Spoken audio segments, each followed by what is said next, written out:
Laughter erupted from the aristocratic guests as the maid of honor snatched the bride's heirloom bouquet and hurled it into the mud. But their cruel amusement died instantly. When heavy venue doors slammed shut, helicopters blacked out the sky, and 100 red laser sights locked onto the bridesmaids' chests. They had bullied the wrong woman. Madeline Hayes was never supposed to marry into the Harrington family. The Harringtons were East Coast royalty, a dynasty built on shipping logistics and real estate holding court in their sprawling estates in Newport and the Hamptons. Madeline, on the other hand, was a quiet elementary school teacher who had spent the first 7 years of her life in the foster system before being adopted by a humble, solitary watchmaker named Theodore. When Liam Harrington proposed to Madeline after a whirlwind 2-year romance, the Harrington family did not celebrate. They strategized. Liam's mother, Eleanor, immediately set to work, trying to buy Madeline off, offering a generous severance package to end the relationship. When Madeline flatly refused the money, proving her love for Liam was genuine, the Harringtons changed their tactics. They decided to tolerate her presence while quietly ensuring she knew her place. But no one was more cruel than the bridal pie. The bridesmaids were carefully selected by Eleanor Harrington. There was Victoria Sutton, Liam's cousin, and the undisputed ringleader of the group, whose blood ran as cold as the diamonds she wore. There was Brittany Carmichael, heiress to a luxury hotel conglomerate, and Harper Yates, the ruthless daughter of a sitting New York senator. Together they formed an impenetrable wall of old money snobbery, and they made it their mission to break Madeline before she could ever walk down the aisle. The psychological warfare began subtly during the wedding preparations. Dress fittings became exercises in humiliation. When Madeline stepped out of the dressing room at a high-end boutique, wearing a classic, understated silk gown, Victoria had loudly sighed. "It's very quaint," Victoria had said, swirling a glass of complimentary champagne. "It screams first-generation wealth. But I suppose we can't all afford Vera Wang. Does it come in a fabric that doesn't look highly flammable?" Harper and Brittany had snickered. Before Madeline could defend her choice, Victoria accidentally tripped, spilling her mimosa directly down the front of the pristine white silk. "Oops," Victoria had sneered with a lifeless smile. "Good thing it's easily replaceable." Liam was largely oblivious to the torment. He was a man consumed by his duties to the Harrington Empire, constantly taking calls during cake tastings and floral arrangements. Whenever Madeline tried to bring up Victoria's cruelty, Liam would rub his temples and sigh. "Maddie, you're just not used to their sense of humor. Victoria is just protective of the family name. Give her time." Madeline had no one to lean on. Her adopted father, Theodore, had passed away 6 months before the wedding. He had been her rock, the only person who had ever made her feel entirely safe. On his deathbed, Theodore had given her a small, heavy velvet box. Inside rested a peculiar, antique brooch. It was crafted from heavy, unpolished gold, depicting a strange crest. A double-headed eagle clutching a shattered sword with a brilliant, blood-red ruby embedded in the eagle's chest. "I found this pinned to your blanket the day you were abandoned at the orphanage." Theodore had whispered, his breathing shallow. "I hid it. I knew if the state saw it, they would sell it. It belongs to your real family, Madeline. You are more than they know. Wear it when you marry. Let them see you." Madeline cherished the brooch. She didn't care about its monetary value. It was her only connection to her origins and the final gift from the man who had truly loved her. She requested the florist wire, the heavy golden eagle, directly into the stem of her bridal bouquet. It would be hers something old.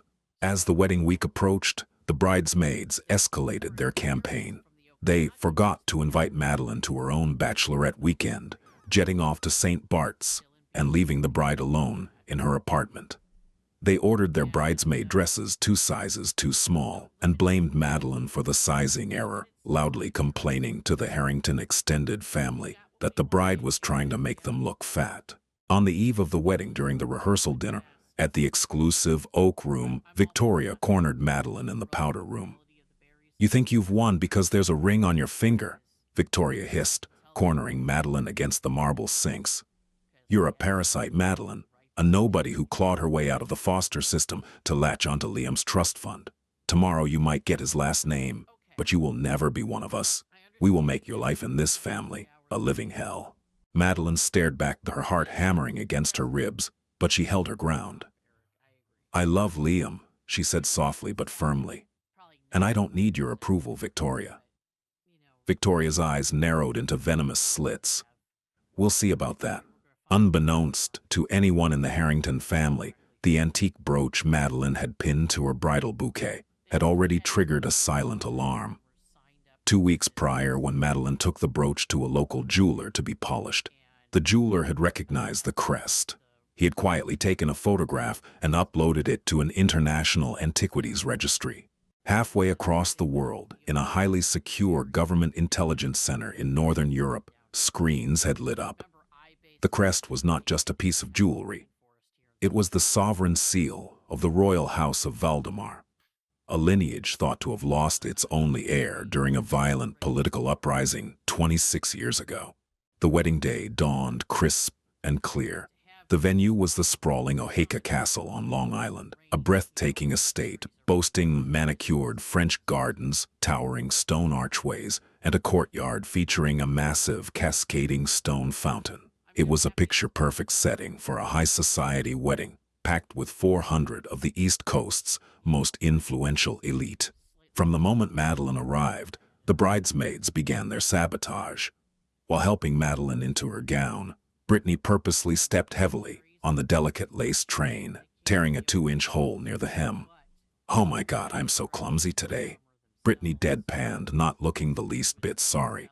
During the ceremony, Victoria stood slightly too close to the bride, making sure her own elaborate designer gown bled into every frame the photographer took of Madeline. But Madeline ignored them. As she walked down the aisle, clutching her bouquet of white peonies wrapped in velvet ribbon, her thumb brushed the cool metal of the eagle brooch. She focused entirely on Liam. But Liam's vows were recited with the polished, emotionally detached precision of a corporate merger. Madeline felt a terrible sinking realization settling in her stomach. He looked past her, smiling for the cameras, playing the part of the handsome heir. The reception was a masterclass in passive aggression. During the toasts, Victoria stood at the head table, microphone in hand.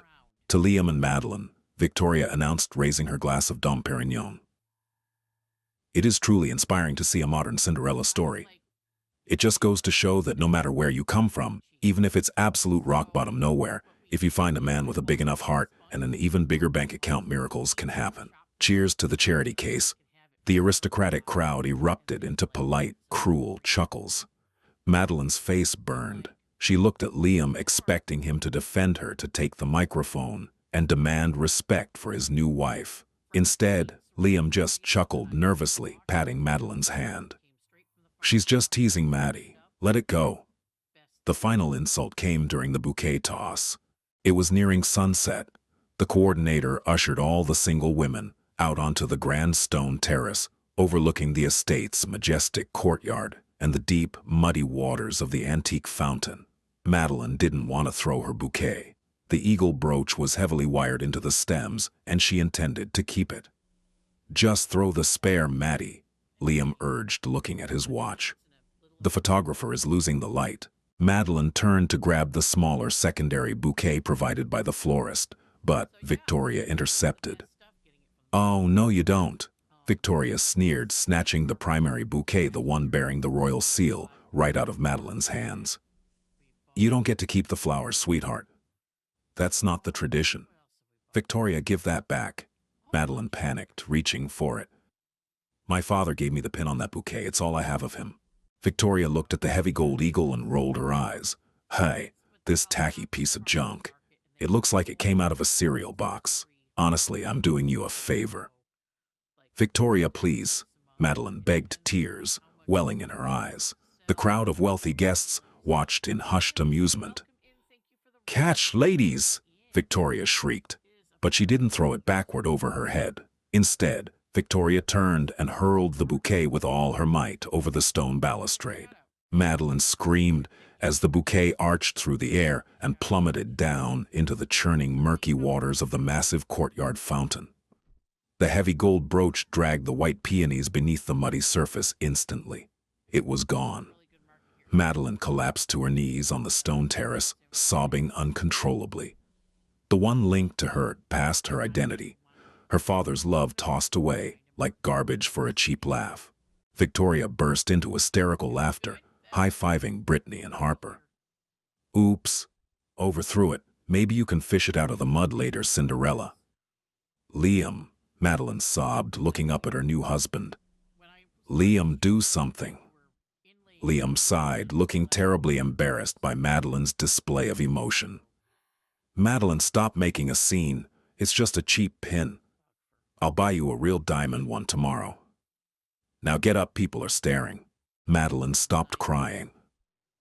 A cold, hollow realization washed over her. She was entirely alone. She was surrounded by monsters, and she had just married one of them. But as Victoria opened her mouth to deliver another cruel insult, the jazz band's music was suddenly drowned out by a deafening mechanical roar. The crystal chandeliers inside the castle began to rattle. The wind whipped violently across the terrace, sending the women's designer hats flying and knocking over towers of champagne glasses. "What is that?" Liam yelled over the noise, shielding his eyes. 4 massive, unmarked black tactical helicopters crested the roof of Oheka Castle. They didn't just fly by, they hovered menacingly directly over the courtyard, the downwash violently thrashing the manicured gardens. "Security," Eleanor Harrington shrieked, clutching her pearls. "Liam, what is going on?"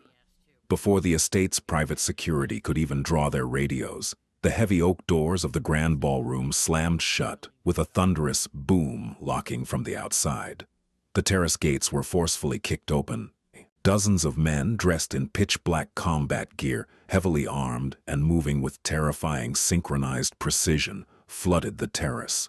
They weren't police. They bore no standard insignia, only a small, subdued patch on their shoulders, a double-headed eagle clutching a shattered sword.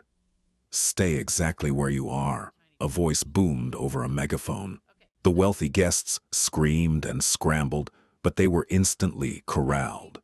The snipers had already taken their positions. Across the roof lines, the balconies, and the garden walls, over 100 operators aimed their rifles. Victoria froze in sheer terror. She looked down at her own chest. A bright, unblinking red laser dot rested directly over her heart. She looked beside her. Brittany had one. Harper had one. Eleanor Harrington had 3. Out of the sea of black tactical uniforms stepped a man who commanded the space without a weapon. He was older, distinguished, wearing a bespoke midnight blue suit that cost more than Liam's car. He walked with a silver-tipped cane, his expression carved from stone. He was flanked by a tactical commander with the name tape Holden on his vest. The man walked straight past the trembling Harringtons, ignoring Liam entirely. He stopped right in front of Madeline, who was still kneeling on the stone floor, frozen in shock. The distinguished man looked down at the muddy fountain, then back to Madeline's tear-stained face. He slowly sank to one knee, ignoring the dirt on his immaculate trousers, and lowered his head in a deep, reverent bow. "Princess Magdalena." The man said, his voice carrying a thick, aristocratic European accent that silenced the entire terrace. "I am Lord Chancellor Sterling." He paused, correcting himself slightly to the American guest's ears. "Lord Chancellor Kensington of the Sovereign State of Valdemar. Your grandfather, His Royal Majesty, King Henrik, has been searching for you for 26 years. We have come to bring you home." The entire Harrington family stopped breathing. Victoria let out a tiny, pathetic whimper as the red dot on her chest pulsed. "And," the Chancellor added, his voice dropping to a dangerous, icy whisper as he slowly turned his head to glare at Victoria. "Who exactly touched Her Highness's royal seal?" The silence enveloping the grand stone terrace was absolute, broken only by the rhythmic, mechanical thumping of the black helicopters hovering above. The high society guests of the Harrington wedding accustomed to commanding every room they entered, were entirely paralyzed. The red laser dots rested unblinkingly on the chests of the East Coast elite. Lord Chancellor Kensington remained kneeling before Madeline, his eyes fixed on the muddy water of the fountain, awaiting an answer to his question. Victoria Sutton's throat bobbed. Her normally flawless, arrogant face had drained of all color, leaving her looking like a terrified ghost draped in expensive silk. She tried to speak, to offer some haughty defense or a cruel joke to deflect the tension, but her vocal cords refused to work. The red dot on her sternum seemed to burn through the fabric of her designer bridesmaid gown. I, Victoria stammered, her voice a fragile, pathetic squeak that barely carried over the wind. It was an accident. Eleanor Harrington suddenly blurted out, stepping forward in a desperate attempt to salvage the situation. She forced a rigid, terrified smile. Just a silly wedding tradition gone wrong. A misunderstanding among girls. Commander Holden, the heavily armored tactical leader standing beside Kensington, turned his helmeted head toward Eleanor. The sheer menace in his posture made the Harrington matriarch instantly step back, raising her hands in surrender. "Commander," Kensington said, his voice deadly calm, "retrieve the crown jewel." Holden did not hesitate. He marched directly to the edge of the antique fountain. Ignoring the manicured flower beds, he crushed beneath his combat boots. Without removing his armor or his weapons, Holden waded directly into the knee-deep, murky water. He submerged his gloved hands into the mud. Seconds later, he pulled the ruined bridal bouquet from the muck. The white peonies were destroyed, but firmly wired to the stems, gleaming perfectly despite the grime. Was the heavy gold brooch with the ruby-chested eagle. Holden waded out of the fountain, dripping muddy water, onto the pristine stone terrace. He approached Madeline, who was still trembling, and knelt beside the Chancellor. With careful, reverent precision, Holden snapped the wire, freeing the ancient brooch. He wiped the gold clean against his own tactical vest and held it out to Madeline in his massive, armored palm. "Your Highness," Holden grunted respectfully. Madeline reached out, her fingers brushing the cool, familiar metal. The moment she took the brooch, a strange, electric calm washed over her. The years of feeling small, of apologizing for her existence, of letting people like Victoria and Eleanor dictate her worth, it all evaporated. She was not a charity case. She was not an outsider. Madeline stood up. She did not wipe her tears. She simply let them dry in the wind. She looked down at the ruined hem of her wedding dress, then up at the hundreds of armed soldiers surrounding the venue. "Maddie," Liam finally spoke, his voice cracking. He took a hesitant step toward her, his mind visibly racing, to calculate the implications of what was happening. The woman he had married out of a vague sense of rebellion, the woman his family had relentlessly mocked, was royalty. True, untouchable royalty. The financial and social power she suddenly represented was staggering. "Maddie, sweetheart, what's going on? Tell these men to stand down. We're married now. I'm your husband." Madeline turned her gaze to Liam. There was no love left in her eyes, only a profound, chilling clarity. "You stood there," Madeline said, her voice steady and carrying across the terrace without a microphone. "You stood there while they tore my dress. You stood there while they mocked my father's memory. You stood there while she threw the only piece of my history into the mud." "I didn't know," Liam pleaded, spreading his hands. "I didn't know it was a royal seal, Maddie. If I had known, if you had known," Madeline interrupted, her tone sharp as broken glass, "you would have protected the jewelry, Liam, not me." Liam flinched as if he had been struck. Kensington rose slowly, leaning slightly on his silver-tipped cane. "The marriage is void," the Chancellor announced to the crowd. "By the sovereign laws of Valdemar, a member of the royal house cannot be wed without the expressed consent of the reigning monarch. The paperwork filed today in the state of New York holds no jurisdiction over the crown. You are nothing to her, Mr. Harrington." Liam's jaw dropped. Eleanor let out a gasp of pure outrage, her greed temporarily overriding her fear. "Boy, you can't just do that. They signed a legally binding..." Madam Kensington interrupted, his eyes locking onto Eleanor with the intensity of a predator. I would advise you to choose your next words with extreme caution. The only reason your entire family is not currently being arrested for high treason against the crown of Valdemar is because Her Highness has not yet given the order. Eleanor clamped her mouth shut. Madeline turned her attention to the bridesmaids. Brittany and Harper were openly crying now, clinging to each other in terror. Victoria was completely frozen, her eyes wide and bloodshot, staring at the golden eagle, now resting safely in Madeline's hands. "Victoria," Madeline said softly. Victoria jolted, her breath hitching. "Madeline, Your Highness, I'm sorry. I swear I was just playing around. It was just a joke." "You wanted to make my life a living hell." Madeline repeated the threat Victoria had whispered in the powder room the night before. "You wanted to ensure I knew my place." "I was wrong." Victoria sobbed, finally breaking down. The arrogant heiress fell to her knees on the hard stone, her designer dress pooling around her. "Please, please don't let them shoot me." Madeline looked at the red lasers dancing across Victoria's chest. She felt a brief, dark surge of satisfaction, but she pushed it down. She was not like them. She would not become a monster just because she suddenly had teeth. "Chancellor Kensington," Madeline said, her voice ringing out with newfound authority.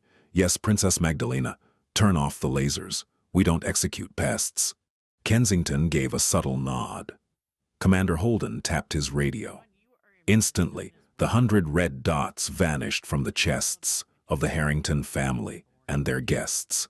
A collective shuddering breath of relief swept across the terrace. However, Madeline continued, her eyes narrowing as she looked down at Victoria, Brittany, and Harper. They need to understand the true cost of their cruelty. Lord Chancellor Kensington smiled, a thin, wolfish expression that offered no comfort whatsoever. "The Crown has already taken the liberty of auditing the financial holdings of the Sutton, Carmichael, and Yates families, Your Highness. We found several irregularities. Shell corporations, offshore tax evasion, illegal lobbying funds. Our intelligence agencies operate with reach that the American authorities can only dream of." Victoria gasped, looking up at Kensington. "What did you do, as of 10 minutes ago?" Kensington said smoothly, adjusting his cuffs. "The Valdemar Ministry of Finance initiated a massive short-selling campaign against Sutton Logistics, Carmichael Hospitality, and Senator Yates's primary donors.